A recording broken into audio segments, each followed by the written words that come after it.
今日同大家分享一件壽山石，裏面嘅高山石，題材係望福。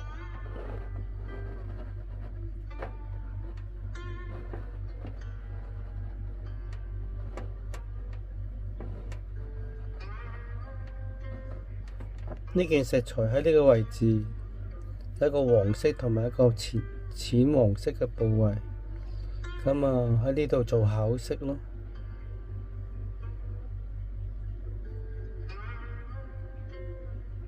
呢件作品呢，就呢度挑到個龍頭，要咁樣睇睇到個龍頭、鼻啦、眼啦，呢個個角、龍頭，吐咗粒珠出嚟。咁呢度有隻蝙蝠，一隻黃色嘅蝙蝠，細隻嘅，一隻大隻嘅紅色嘅蝙蝠。